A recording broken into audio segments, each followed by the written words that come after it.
Hey guys, happy Easter. It's the Easter octave and it's beautiful. It's been gorgeous lately. I hope you guys are having that sense of joy, that sense of Easter, springtime, rejuvenation. Christ is risen. Hallelujah. So, you may have noticed, but I changed the name of this channel. It used to be called the Art of Spiritual War, but now it's going to be called Rebuilding Christendom, because I've realized that's more in line with my mission, which is to provide practical information on how exactly you can build up your local community. How can we win converts? How can we build up our parishes? What are the practical things that we can do as young red blood people who want to make a difference and want to channel our energy? So that's what this channel is going to be about, more so. My previous name was a little bit too ambiguous, a little bit too vague. So that's why I changed it. The topic for today is I'm going to be talking more about Winning Converts by Reverend John A. O'Brien. It's a very good read. You should check out my previous video, which I'll link as well below if you want to know more about this book, but I'll be covering chapter 3. Basically, this book is about how exactly can we win converts. It was written in the 1940s, where they were bringing in hundreds of converts in some of these parishes, and there was all these different groups and methodologies for doing so. There is this kind of notion that winning converts is an individual thing. There's kind of this, you have to be vaguely holy in order to win converts. But chapter 3 talks about, there's this group called the Convert Makers of America, which is the systematized group, which is dedicated towards winning converts.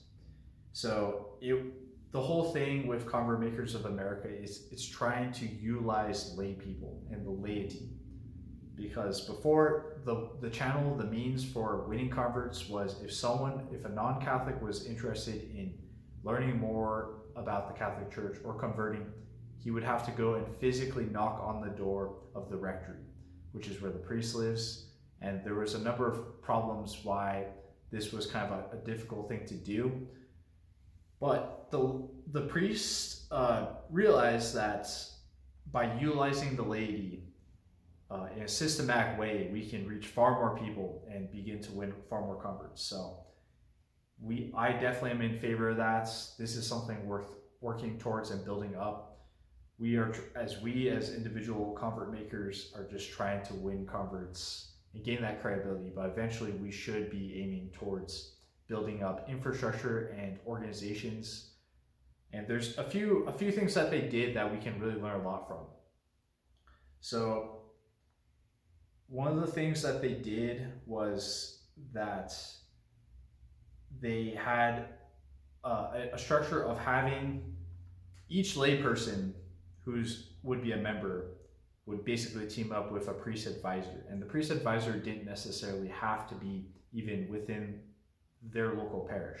This could be done through mail, but each layperson and priest advisor would form a team, and the only requirements for being a member would be to write a weekly letter to your priest advisor talking about what you had done the previous week, a status updates. What have you tried? Where did you fail?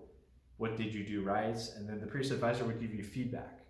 And I think this is a very key piece of information. It's just getting that accountability. Because we can say we want to do things, but unless there's actually metrics and advice and feedback, then we can just be taking a lot of action or just peter out and kind of get busy with life and not focus on achieving that goal. So having that weekly letter back and forth between the priest and the layperson, it seems like that's how you would actually become better at convert making. Convert making is a skill. It's not just some ethereal thing. It's something you can get better at, and it's based in action to some degree.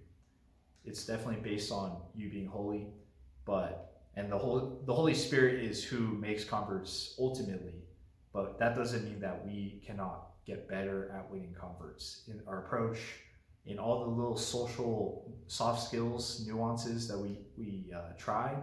there is better ways than others to win converts. So another thing that they did, which was really mind-blowing, is that they had a publication, a weekly bulletin that they would send out to all the members, where basically they would take excerpts from all the letters and they would take the best of them and compose this bulletin, and these volunteer editors would compose it, send it out, and this would provide insights, motivations, and educations, because the people who were successful, they are sharing what they did, sharing, celebrating things, and then also talking about specific circumstances.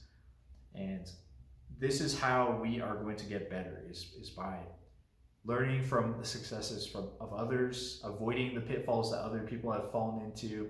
And it is very good to have this network of people who are all trying to do the same thing. It seems like it's a good way to keep the morale and the motivation up. So members, they would have two types of work: personal and project work. So personal work would be the act of trying to convert people and gain leads, essentially. So just being observant of all the people in your life, like your family, your friends, your coworkers, the people you meet at the library, the people you meet at the jiu-jitsu gym, the people you meet at Walmart's. They had a catchphrase: never let an opportunity slip. Now that is a very compelling, it just shows where their mindsets were. They were resolute. They were really trying to win converts. And so the personal work, we all are surrounded by people. We all have our own networks of people that we're connected to. So trying to convert these people through personal, you'd meet with them one-on-one and talk about the faith, or you would try to provide them with information, or provide them with things that they can do to learn more about the Catholic faith. Because one of the things that they realized during that era in the 1940s was that most people were not explicitly anti-Catholic during that time. There was a lot of people who had respect for the church, but they just didn't know anything about it. So lack of information was the barrier for many converts who want to enter into the church. And so lack of information is the problem, and that is what the project work is trying to address, is trying to provide easy access during that time for people who don't know much about the Catholic Church. So if you'd be working on the personal level, but then you'd also be trying to work on projects. And there's three types of projects that you would be trying to establish within your locality, within your town, within your city. So the first one would be information centers. So these would be actual physical places where you could come and receive information and talk to staff and ask questions.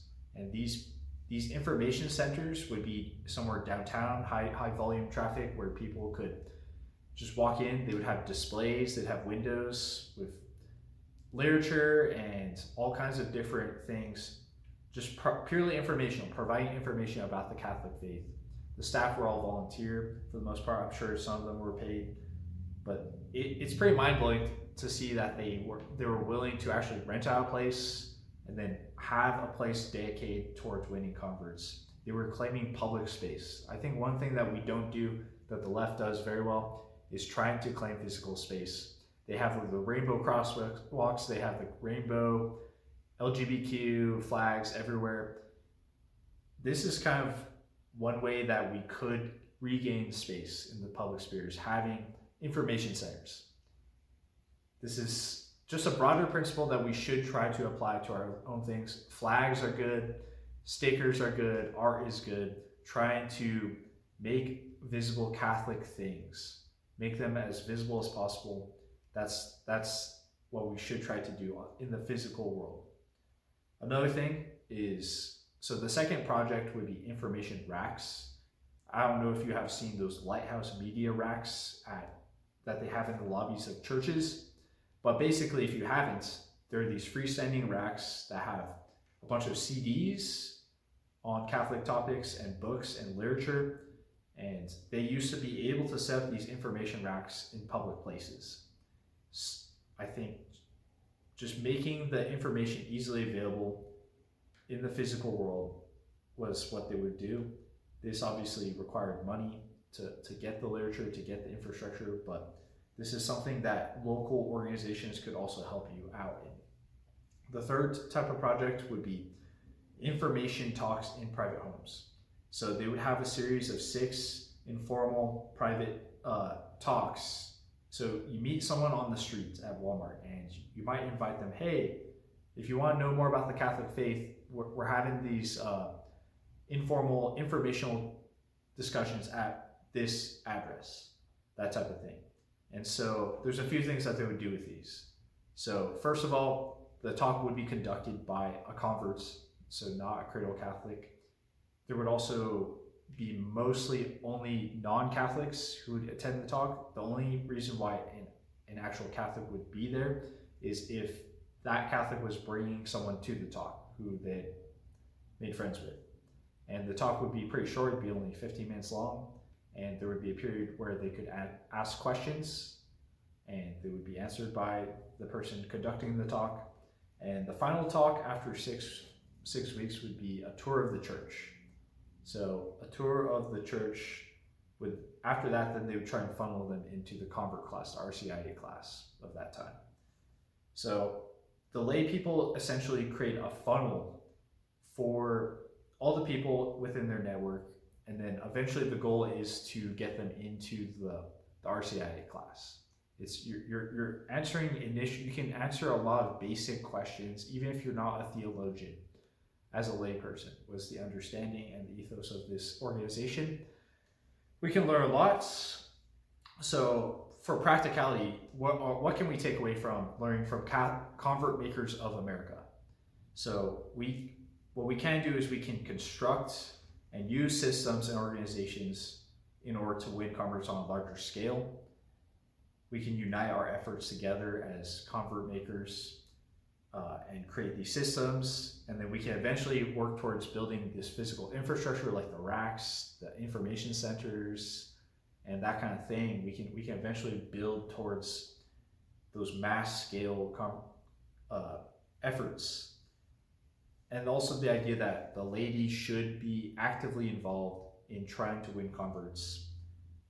Volunteers sharing information, the publications, and getting feedback from the priest advisor, that's all very important. I think we can do that. We can hold each other accountable to trying to win converts. And then providing information just being one of the major focuses. Just, I don't know, if you're trying to cover a Protestant, just trying to provide information. Catholic Answers has done a lot of very good work on this kind of thing. But we can definitely use social media to just provide information on the Catholic faith. Social media, information racks, all that kind of thing. And claiming physical space. I think we should all also try to eventually create systems where people in the public can just stumble upon them and begin to learn about Catholicism. So it starts with us. To get to that point where we're building out systems and organizations, we ourselves have to begin to start winning converts, and then from there we can find others who also share the same vision, and then we can start organizing and pulling our efforts into a larger structure that's going to be more effective. So my goal again is to win converts. It's bit by bit. We're trying to do it first ourselves, but eventually we can get to the point where we can start building out infrastructure and organizations. So if you view this content as valuable, then please leave a like. Again, I'd recommend reading this book, Winning Converts by Reverend John O'Brien, and I hope you guys liked it. I'll see you in the next one.